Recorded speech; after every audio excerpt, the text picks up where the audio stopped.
আসসালামু আলাইকুম, আপনাদের সকলকে আমন্ত্রণ জানাচ্ছি। বাংলাদেশে এখন তেলের জন্য হাহাকার চলছে। এক একদিন দেখছি যে বাংলাদেশের বিভিন্ন পেট্রোল পাম্পে 1 মাইল 2 মাইল 3 মাইল পর্যন্ত লম্বা লাইন হয়ে যাচ্ছে বলে পত্রপত্রিকায় খবর আসছে। এদিক থেকে সরকার মহাশয় বলছেন যে বাংলাদেশে স্মরণকালের ইতিহাসে সবচেয়ে বেশি তেলের মজুদ আছে এবং দেশে কোনো জ্বালানি তেলের সংকট নেই। ঠিক এমন সময়ে বাংলাদেশের মানুষ মাইলের পর মাইল লাইন দিয়েও তেল পাচ্ছে না। সরকার রেশনিং করার চেষ্টা করছে এবং সরকারি লোকেরা জোর খাটিয়ে বিভিন্ন পাম্প থেকে রিজার্ভ তেল নিয়ে সংরক্ষণ করছে।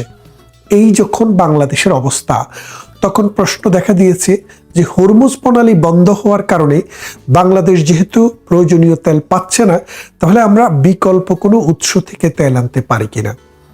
একটা জিনিস মনে রাখবেন আপনারা, পৃথিবীতে যত তেল উৎপাদন হয় এবং যে পরিবহন হয়, এই তেল পরিবহনের মাত্র 21 ভাগ তেল হরমুজ প্রণালী দিয়ে প্রবাহিত হয়, আর 79 ভাগ তেল হরমুজ প্রণালীর সাথে কোনো সম্পর্ক নেই।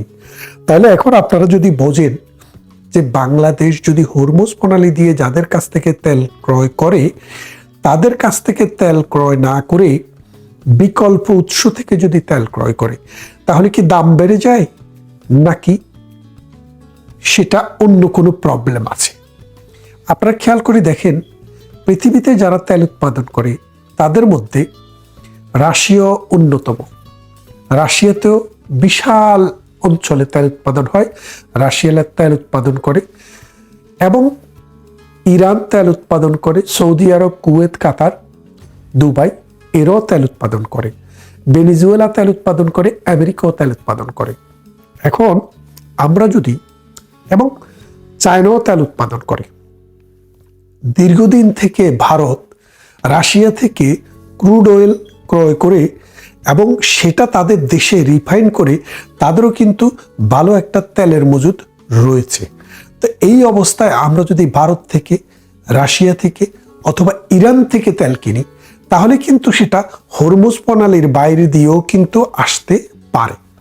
আমাদের নিজস্ব তেল পরিবহনের জাহাজ রয়েছে, তাহলে আমরা কেন তেল বিদেশ থেকে কিনতে পারছি না? আমরা কেন এই সংকট মোকাবেলায় বিকল্প উৎস থেকে তেল কিনতে পারছি না? এর কারণ একটি, তারেক রহমান সাহেব বলেছিলেন, আপনারা জানেন কিনা, যে রাশিয়ার কাছে এবং ইরানের কাছ থেকে তেল কেনার জন্য আমেরিকার কাছে প্রস্তাব দেওয়া হয়েছে, আমেরিকা যেন আমাদের এই প্রস্তাবটি অনুমোদন করে। এখন বিষয়টা হচ্ছে, বাংলাদেশ একটি স্বাধীন রাষ্ট্র। এই স্বাধীন রাষ্ট্র কার কাছ থেকে তেল কিনবে এবং কার কাছ থেকে তেল কিনবে না, সেটা কি আমেরিকার কাছ থেকে পরামর্শ নিয়ে কিনতে হবে, অর্থাৎ আমেরিকার নির্দেশনা অনুসারে কিনতে হবে? বিষয়টা তাই। কেন? ডক্টর ইউনূস সরকার যাওয়ার আগে, জাস্ট 3 দিন আগে আমেরিকার সাথে একটি চুক্তি স্বাক্ষরিত হয়েছে। সেই চুক্তি অনুসারে আমেরিকা যাদেরকে শত্রু রাষ্ট্র মনে করে, অথবা আমেরিকা যাদের সাথে বিজনেস করলে এবং ইন্টারন্যাশনাল ট্রেড করলে মনে করে যে এটা রাইট না, সেই রকম কোনো উৎস থেকে বাংলাদেশ কোনো ধরনের জ্বালানি বলেন আর অন্য ভোগ্যপণ্য বা ভোজ্যপণ্য এরকম কোনো কিছুই কিনতে পারবে না। অর্থাৎ বাংলাদেশের বাণিজ্য চুক্তি পৃথিবীর কোনো দেশ থেকে হতে গেলে, অথবা কোনো দেশ থেকে তেল এবং আমাদের ইনফরমেশন টেকনোলজি অথবা যুদ্ধ সামগ্রী অথবা সামরিক সামগ্রী, উড়োজাহাজ, হেলিকপ্টার কিনতে গেলে হয় আমেরিকার থেকে কিনতে হবে, না হয় আমেরিকার পারমিশন নিয়ে কিনতে হবে। বিষয়টা খেয়াল করে দেখেন, কত সিরিয়াস একটা বিষয়। একটা দেশের সার্বভৌমত্ব বিকিয়ে দেওয়া, এই বিকিয়ে দেওয়ার কাজটি ডক্টর ইউনূসকে দিয়ে করানো হয়েছে। কিন্তু এখানে আপনারা ডক্টর ইউনূসকে শুধু দোষ দিলে হবে না, এই দোষটি বর্তমান প্রধানমন্ত্রী তারেক রহমান এবং জামাতে ইসলামী দলগতভাবে সমর্থন দিয়েছে। এর কারণটা কি? এর কারণটা হচ্ছে, আমেরিকাকে অনেকদিন কিন্তু শিবিরকে আমেরিকা নিষিদ্ধ সংগঠন হিসেবে রেখেছিল, জামাতকে আমেরিকা তালেবানের বিকল্প, আইএসের বিকল্প মনে করত, যার কারণে আমেরিকার কাছে এই জামায়াতি শক্তি এবং বিএনপির গ্রহণযোগ্যতা ছিল না। বিএনপির গ্রহণযোগ্যতা না থাকার কারণ হলো বিএনপি যখন 2005 সালে 6 সালে যখন ক্ষমতার থেকে চলে যায়, তখন এই বিএনপির আজকের যিনি প্রধান তিনি তখন প্রধান ছিলেন না। তার বিরুদ্ধে আমেরিকা কিছু অবজারভেশন দিয়েছে। আমরা সেটা প্রথম আলো সহ যখন উইকিলিক্স প্রকাশ করে তখন দেখেছি এই তারেক রহমানকে মিস্টার 10% বলে সেখানে উল্লেখ করা হয়েছিল যে তিনি বাংলাদেশ এবং আমেরিকার স্বার্থের জন্য ক্ষতিকর একটি ব্যক্তি এবং তিনি জঘন্য ব্যক্তি এবং অসৎ ব্যক্তি। এর ফলে আমেরিকা কোনোভাবেই তারেক রহমানকে বাংলাদেশের রাজনীতিতে ফিরুক সেটা চাননি। সর্বশেষ আপনারা জানেন এই তারেক রহমান গত বছরের ডিসেম্বরে বাংলাদেশে যাওয়ার আগেই তিনি তার মা যখন মৃত্যুসজ্জায় তখন তিনি বলেছিলেন যে বাংলাদেশে ফেরা আমার উপরে নির্ভর করে না। এর ফলে আপনারা বুঝতে পারছেন তার এম্বার্গোটা কোথায় ছিল। তখন তিনি এই জামাতের সাথে সমঝোতা করে আমেরিকাকে সায় দিলেন যে তুমি যদি বাংলাদেশ বিক্রি করার দস্তখত দাও সেটা তো আমরা রাজি থাকবো, অর্থাৎ আমরা ক্ষমতায় আসার আগেই ডক্টর ইউনূস সেটা করে ফেলবে, আমরা ডক্টর ইউনূসকে গ্রিন সিগন্যাল দেব। তার মানে আপনারা বোঝেন যে এই কাণ্ডটি শুধু ডক্টর ইউনূস একা করেননি। এই জামাতে ইসলামী তারা যে বাংলাদেশকে চায়নি, সেই জামাতে ইসলামী এবং এই তারেক রহমান যৌথ প্রযোজনায় এই কাজটি করিয়েছেন। এবং আপনারা খেয়াল করলে দেখবেন আজকে যিনি পররাষ্ট্রমন্ত্রী আছেন এই পররাষ্ট্রমন্ত্রী কিন্তু এই বিষয়টাকে নেগোশিয়েট করেছেন ডক্টর ইউনূসের ক্যাবিনেটে এবং তিনি এখন বর্তমান সরকারের তারেক রহমানের পররাষ্ট্রমন্ত্রী। তিনি বলেছেন এই চুক্তিটি করার আগে জামায়াতের কাছে এবং বিএনপির কাছে মতামত চাওয়া হয়েছে, তারা ক্লিয়ার মতামত দিয়ে এগ্রি করার পর এই চুক্তিটি হয়েছে। তার মানে এখন কি শুধুমাত্র এই বাটপার ইউনূসের উপরে এই চুক্তিটি করার দায় শুধু চাপিয়ে দিলেই হবে? হবে না। আসিফ নজরুল যেমন দায়ী, ডক্টর ইউনূস যেমন দায়ী, ঠিক তেমনি করে এই আজকের প্রধানমন্ত্রী তারেক রহমান এবং জামায়াতে ইসলামীর ডক্টর শফিক এবং তার আরো সাঙ্গপাঙ্গ যারা আছে তারা যৌথভাবে বাংলাদেশকে এই 53-54 বছর পর আমেরিকার কাছে মোটামুটি বন্ধক দিয়ে দিয়েছে। কারণ ওখানে কথাই ছিল যে আমরা ক্ষমতায় যাওয়ার আগে যেন ডক্টর ইউনূস কাজটি করে ফেলে। এই কথাটি শফিক সাহেবও মনে করেছিলেন তারা ক্ষমতায় আসতেছেন, সুতরাং তাদের আসার আগেই যেন এটি শেষ হয়ে যায় এবং আমেরিকাকে খুশি করা যে আমরা তোমাদের স্বার্থের পক্ষেই আছি। আর তারেক রহমানও ভেবেছেন আমি তো ক্ষমতায় আসতেছি, আমাকে যেন এর দায় না নিতে হয়, সেই জন্য তিনি বলেছেন যে আমরা ক্ষমতায় আসার আগেই 3 দিন আগেই আপনি সেটা করে ফেলেন। আপনি খেয়াল করে দেখবেন ডক্টর ইউনূস যখন এই চুক্তিটি করে তখন কিন্তু তারেক রহমান বা শফিক রহমান কেউই কিন্তু একবারও বলে নাই মিডিয়াকে যে আমরা মনে করি একটি নির্বাচিত সরকার আমেরিকা বা অন্য যে কোনো দেশের সাথে এই রকম চুক্তি করবে, আমরা চাই এই চুক্তি যেন ডক্টর ইউনূস না করে। এটা কিন্তু তারা বলেননি। তারা না বলে কি করেছেন, তারা মূলত এই চুক্তিটি যেন তাদের ক্ষমতায় আসার আগে অথবা বিরোধী দলে আসার আগে যেন ডক্টর ইউনূস করে তাদেরকে দায় মুক্তি দেন, সেই চেষ্টাটি তিনি করেছেন। আর ডক্টর ইউনূসকে তো পাঠানো হয়েছেই এটা করার জন্য। তার মানে খেয়াল করে দেখেন এই ত্রিরত্ন বিএনপি, জামাত এবং এই ইউনূস সরকার, অন্তর্বর্তীকালীন অবৈধ সরকার, এই তিনটা মিলে বাংলাদেশের সার্বভৌমত্ব আমেরিকার কাছে তুলে দিয়েছে। আমেরিকার কাছ থেকে চুক্তি মোতাবেক 14টি বোয়িং কিনতে হবে। এখন খেয়াল করে দেখেন বাংলাদেশ নতুন 14টি বোয়িং কেনার মতো বাজেট 1 বছরে হয় না বাংলাদেশে। বাংলাদেশকে আমেরিকার থেকে প্রতি বছর একটি নির্দিষ্ট পরিমাণে এই কৃষি পণ্য কিনতে হবে। আপনারা জানেন আমরা যারা ইউরোপে থাকি, আমেরিকায় যারা থাকেন, আমেরিকায় ইউরোপে 1 কেজি আলুর দাম যদি 42 ধরেন বা রাইস ধরেন $1 উপরে, তো $1 যদি 1 কেজি আলুর দাম হয় তাহলে বাংলাদেশি টাকায় হয় 122 টাকা। আর আমেরিকা থেকে 1 কেজি আলু বাংলাদেশ পর্যন্ত শিপমেন্ট করে নিয়ে খালাস করে বাংলাদেশে বাজারে বিক্রি করা পর্যন্ত যারা বিক্রি করবে তাদেরও তো একটু লাভ লাগবে। সেই জায়গায় যেতে যেতে আলুর দাম পড়বে প্রতি কেজি 200 টাকা। অথচ আমরা জানি বাংলাদেশে 100 টাকা বাংলাদেশে উৎপাদিত আলু 50 টাকা, 60 টাকা, 70 টাকা, 30 টাকা থেকে শুরু করে বিভিন্ন দামে বিক্রি হয়।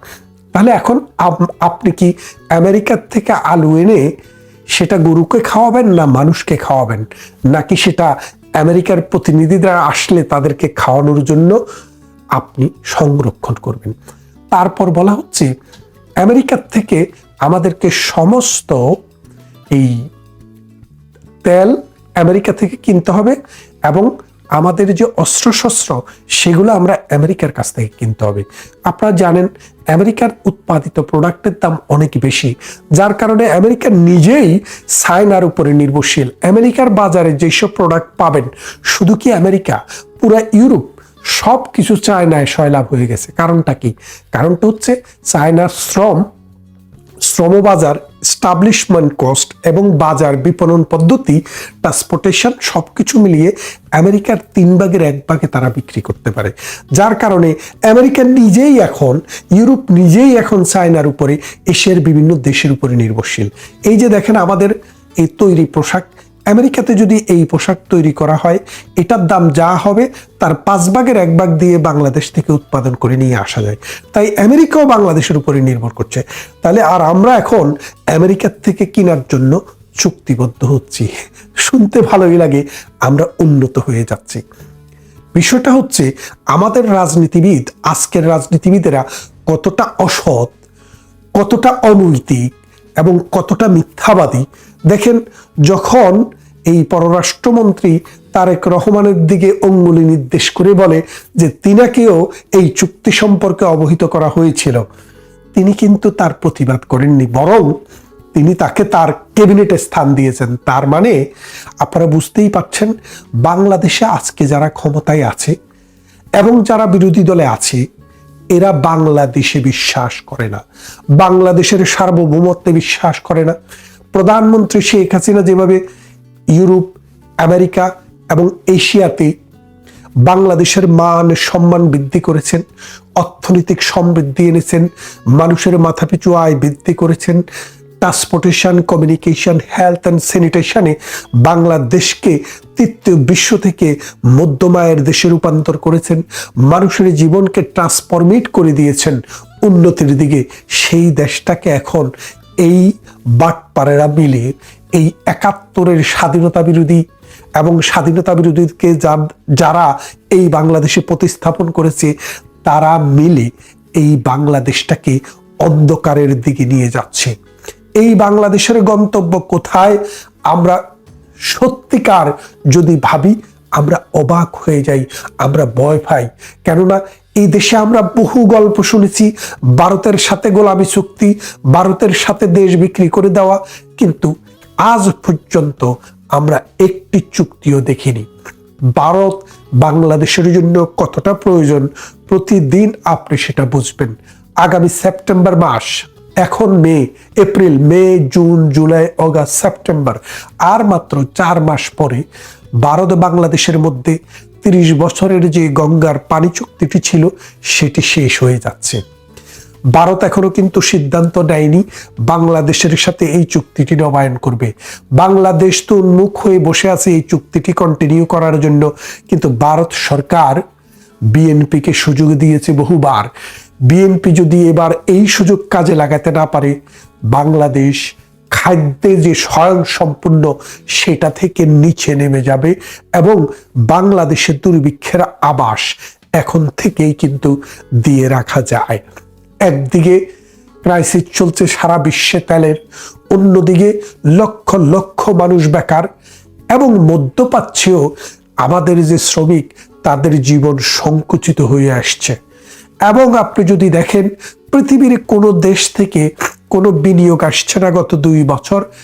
অর্থাৎ ইউনূসের 18 মাস, এই সরকারের 2-3 মাস, প্রায় 2 বছরের কাছাকাছি, এবং আগামী দিনে বিনিয়োগ আসবে তারও কোনো নিশ্চয়তা নাই। তার মানে এই বাংলাদেশটিকে একটি অন্ধকার গলির দিকে আমরা যেভাবে দেখছি বুক করে হাঁটতে, আমাদের প্রধানমন্ত্রী যেরকম মিথ্যা কথা পার্লামেন্টে দাঁড়িয়ে এবং পার্লামেন্টের বাইরে দাঁড়িয়ে বলছে, আপনারা তো বাসানি ইস্যু সবাই জানেন, আমি সেটা আর বললাম না। বাসানির মৃত্যুর 3 বছর পরে বাসানি আবার জিয়াউর রহমানের হাতে যখন এই দানের শীষ তুলে দিতে আসলেন, বাঙালি তাকে দেখল না। সেই মহান নেতাকে না দেখার কষ্ট নিয়েই বাঙালি আজও নতুন নতুন গল্প শুনছে। বন্ধুরা, আজকে যে কথাটি নিয়ে আপনাদের সামনে এসেছিলাম, সেটার মূল বিষয়টাই হলো ওই চুক্তি এবং চুক্তির পিছনে কারা, এবং এই চুক্তি বাংলাদেশকে কোথায় নিয়ে যাচ্ছে। আগামী পর্বে কথা বলবো বাংলাদেশ এবং আমেরিকার এই চুক্তি কিভাবে বাংলাদেশকে সম্পূর্ণরূপে ধ্বংস করে দেবে, তার দফাওয়ারি আলোচনা করব। অনেক গণমাধ্যমের তথ্য হলো, রাষ্ট্রীয় মালিকানাধীন প্রতিষ্ঠান বাংলাদেশ শিপিং কর্পোরেশনের জাহাজ এমভি বাংলার জয়যাত্রাকে সবশেষ 17 এপ্রিল ইরান দ্বিতীয় দফায় হরমুজ পার হওয়ার পথে আটকে দিয়েছে। তবে আমাদের অনুসন্ধান বলছে 2 নয় 3 দফায় আটকে দেওয়া হয়েছে জয়যাত্রার যাত্রা। 2026 সালের 28 ফেব্রুয়ারি মধ্যপ্রাচ্যের আকাশে যখন মিসাইল ও ড্রোনের আনাগোনা শুরু হয়, তখন বাংলাদেশি শিপ এমভি বাংলা জয়যাত্রা ছিল দুবাইয়ের জেবেল আলী বন্দরে। ওই দিন মার্কিন যুক্তরাষ্ট্র ও ইসরায়েল যৌথভাবে ইরানের উপর এক ভয়াবহ বিমান হামলা চালায়, যাকে বলা হচ্ছে ইতিহাসের অন্যতম বিধ্বংসী ডেকাপিটেশন স্ট্রাইক। এই হামলায় ইরানের সর্বোচ্চ নেতা আলী খামেনি নিহত হওয়ার সংবাদে পুরো অঞ্চল অগ্নিগর্ভ হয়ে ওঠে। এর পরপরই ইরান প্রতিশোধমূলক হামলা শুরু করে এবং হরমুজ প্রণালী বন্ধ করে দেওয়ার হুমকি দেয়। বাংলার জয়যাত্রা গত 26 জানুয়ারি মধ্যপ্রাচ্যের জলসীমায় প্রবেশ করেছিল। 26 ফেব্রুয়ারি এটি কাতারের মেসাইদ বন্দর থেকে 38,800 টন স্টিল কয়েল নিয়ে দুবাইয়ের জেবেল আলী বন্দরের 10 নম্বর টার্মিনালে ভেড়ে। কিন্তু পণ্য খালাস শুরু হওয়ার আগেই যুদ্ধ শুরু হয়ে যায়। 2রা মার্চ একটি মিসাইল জাহাজটি থেকে মাত্র 200 মিটার দূরে একটি তেলের রিজার্ভারে আঘাত হানে। সেই ভয়াবহ অগ্নিকাণ্ড এবং যুদ্ধের দামামা 31 জন বাংলাদেশি নাবিককে এক চরম মানসিক সংকটে ফেলে দেয়।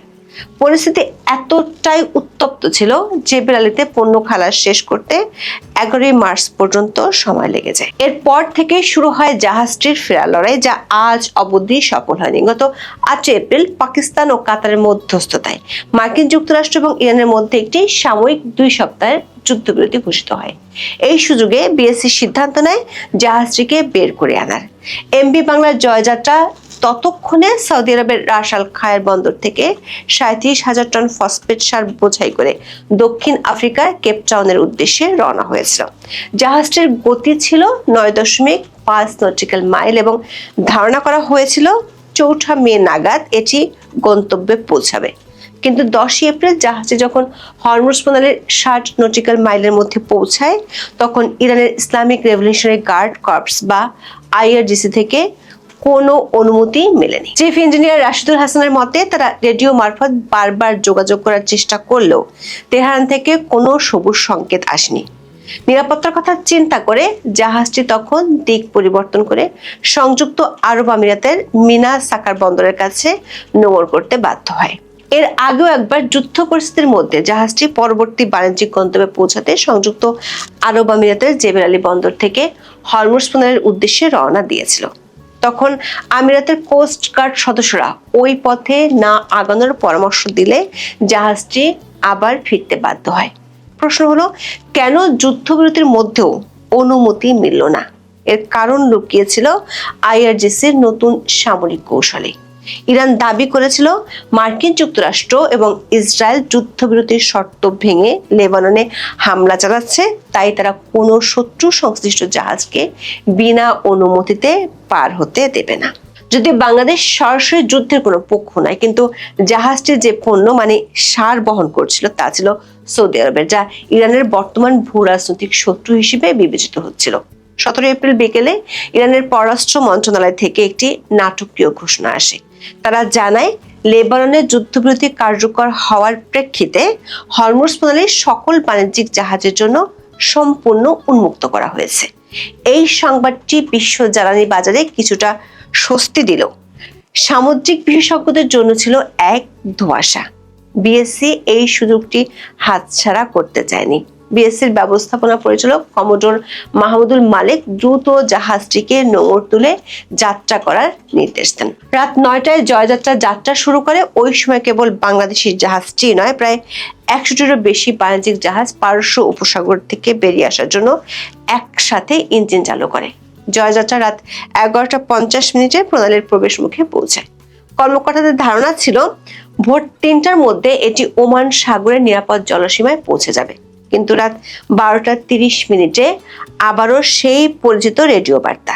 ইরানি নৌবাহিনী নির্দেশ দেয়, ইঞ্জিন বন্ধ করো। বিষয়টি নিশ্চিত করে বিএসসির ব্যবস্থাপনা পরিচালক কমোডোর মাহমুদুল মালেক টিবিএসকে বলেছেন, এটা খুবই দুঃখজনক। অনুমতি চাওয়ার পর তা প্রত্যাখ্যান করে কোনো বার্তা না দেওয়ায় তারা মনে করেছিলেন প্রণালীটি উন্মুক্ত করা হয়েছে। এই সময় প্রায় 40টার মতো বাণিজ্যিক জাহাজ হরমুজের উদ্দেশ্যে যাত্রা শুরু করে। জয়যাত্রাও তাদের পথ অনুসরণ করে এগোতে থাকে। সাধারণভাবে মনে করা হচ্ছে এই হঠাৎ বাধা দেওয়ার পেছনে কাজ করেছে মার্কিন প্রেসিডেন্ট ডোনাল্ড ট্রাম্পের একটি সোশ্যাল মিডিয়া পোস্ট। ট্রাম্প ঘোষণা করেছিলেন, ইরান হরমুজ খুলে দিলেও মার্কিন নৌবাহিনী ইরানের সকল বন্দরের উপর অবরোধ বজায় রাখবে যতক্ষণ না একটি পূর্ণাঙ্গ শান্তি চুক্তি হচ্ছে। ইরানের আইআরজিসির পাল্টা প্রতিক্রিয়া হিসেবে আবারও বাণিজ্যিক জাহাজগুলোকে বাধা দেওয়া শুরু করে। ইরানের স্পিকার মোহাম্মদ বাঘের গালিব স্পষ্ট জানিয়ে দেন, মার্কিন যুক্তরাষ্ট্র যদি ইরানের পোর্টগুলোতে অবরোধ অব্যাহত রাখে তবে ইরানও হরমুজ প্রণালীতে কাউকে বিনা অনুমতিতে নড়তেও দেবে না। মূলত ট্রাম্পের অনড় অবস্থান এবং ইরানের পাল্টা কৌশলের মাঝখানে পিষ্ট হয় বাংলার জয়যাত্রা। প্রশ্ন হলো, ইরান কেন বাংলাদেশের এই জাহাজটিকে বারবার আটকাচ্ছে, অথচ গত 1 এপ্রিল ইরানের রাষ্ট্রদূত জলিল রহিমি জাহানাবাদী ঢাকায় এক সংবাদ সম্মেলনে বলেছিলেন, তারা বাংলাদেশের 6টি জ্বালানি জাহাজকে নিরাপদে পার হওয়ার অনুমতি দিয়েছেন। তাহলে তিনবার কেন বাংলাদেশি শিপ জয়যাত্রা যাত্রা আটকে গেল? এর প্রথম কারণ হতে পারে আইআরজিসির 10 দফা প্রস্তাব ও মাশুল বিতর্ক। ইরান গত 9 এপ্রিল একটি 10 দফা প্রস্তাব পেশ করে, যা এই অঞ্চলে সামুদ্রিক বাণিজ্যের নিয়ম পুরোপুরি বদলে দিতে চায়। এই প্রস্তাবের 2 নম্বর ধারায় বলা হয়েছে, হরমুজ প্রণালীর সম্পূর্ণ নিয়ন্ত্রণ থাকবে আইআরজিসির হাতে এবং প্রতিটি জাহাজকে এই জলপথ ব্যবহারের জন্য টোল বা মাশুল দিতে হবে। দেখা গেছে চীন, মালয়েশিয়া এবং ভারতের কিছু জাহাজকে ইরান পার হতে দিয়েছে, কারণ তারা আইআরজিসির সাথে সমন্বয় করেছে এবং অনেক ক্ষেত্রে এই অনানুষ্ঠানিক মাশুল পরিশোধ করেছে। কিন্তু বিএসসি একটি রাষ্ট্রীয় প্রতিষ্ঠান হিসেবে কোনো অনানুষ্ঠানিক মাশুল দিতে রাজি হয়নি, যা জাহাজটি আটকে যাওয়ার একটি প্রধান কারণ হতে পারে। দ্বিতীয়ত আছে বাংলাদেশের প্রতিক্রিয়ায় ইরানের অসন্তুষ্টি। ইরানের রাষ্ট্রদূত জাহানাবাদী একটি সংবাদ সম্মেলনে সরাসরি অসন্তোষ প্রকাশ করেছিলেন। বাংলাদেশ সরকার ইরানের উপর মার্কিন ইসরায়েলি হামলার বিরুদ্ধে যথেষ্ট কঠোর ভাষায় নিন্দা জানায়নি। তিনি বলেছিলেন, বাংলাদেশ একটি বন্ধু দেশ হলেও ইরানের সংকটের সময় দেশটির নীরবতা দুঃখজনক। এই কূটনৈতিক শীতলতার প্রভাব বাংলার জয়যাত্রার উপর পড়েছে বলে অনেক বিশেষজ্ঞ মনে করেন। ইরান সম্ভবত এই জাহাজটিকে একটি লিভারেজ বা দর কষাকষির হাতিয়ার হিসেবে ব্যবহার করছে, যাতে ঢাকা তাদের পক্ষে আরো জোরালো অবস্থান নেয়। সবশেষ কারণটি হলো কার্গোর উৎস ও গন্তব্যের সমীকরণের এক জটিল ভূ রাজনৈতিক হিসাব। বাংলার জয়যাত্রা বহন করছে সৌদি আরবের রাস আল খায়ের বন্দরের সার। 2026 সালের যুদ্ধের প্রেক্ষাপটে সৌদি আরব এবং ইরানের সম্পর্ক আবারও তলানিতে ঠেকেছে। ইরান মনে করছে সৌদি আরবের পণ্য পরিবহন করে এমন জাহাজগুলোকে অবাধে যাতায়াত করতে দিলে তা ইরানের উপর আরোপিত নিষেধাজ্ঞার বিপরীতে অন্য রাষ্ট্রের অর্থনৈতিক সুবিধা নিশ্চিত করবে। উপরন্তু জাহাজটির বর্তমান চার্টারার হলো সিঙ্গাপুর ভিত্তিক কোম্পানি দাভা সিঙ্গাপুর। ইরানের গোয়েন্দা সংস্থাগুলো সম্ভবত এই চার্টারের সাথে ইসরায়েলি বা মার্কিন সংযোগ খতিয়ে দেখার অজুহাতে অনুমতি ঝুলিয়ে রেখেছে। দর্শক, আন্তর্জাতিক আইন অনুযায়ী হরমুজ প্রণালী একটি আন্তর্জাতিক জলপথ হিসেবে স্বীকৃত। 1982 সালে United Nations Convention on the Law of the Sea অনুযায়ী সকল দেশের জাহাজের এই প্রণালী দিয়ে ট্রানজিট প্যাসেজ বা অবাধে চলাচলের অধিকার আছে। কিন্তু ইরান এই কনভেনশনে স্বাক্ষর করলেও এর নির্দিষ্ট কিছু অনুচ্ছেদ অনুসমর্থন বা রেটিফাই করেনি। ইরানের দাবি তারা কেবল সেই সব দেশকে ট্রানজিট প্যাসেজ সুবিধা দেবে যারা তাদের সাথে দ্বিপাক্ষিক চুক্তিতে আবদ্ধ এবং যারা ইরানের নিরাপত্তার জন্য হুমকি নয়। 2026 সালের এই সংকটে ইরান দাবি করছে যেহেতু মার্কিন যুক্তরাষ্ট্র তাদের উপর অবরোধ আরোপ করেছে, তাই তারা রাইট অফ সেলফ ডিফেন্স বা আত্মরক্ষার অধিকার থেকে এই জলপথ বন্ধ রাখতে পারে। আর বাংলার জয়যাত্রা এই আইনি গোলক ধাঁধায় আটকে গেছে। দর্শক, বাংলার জয়যাত্রা আটকে থাকা কেবল একটি জাহাজের বিষয় নয়, এটি বাংলাদেশের সামগ্রিক জ্বালানি ও খাদ্য নিরাপত্তার উপর এক বিশাল আঘাত।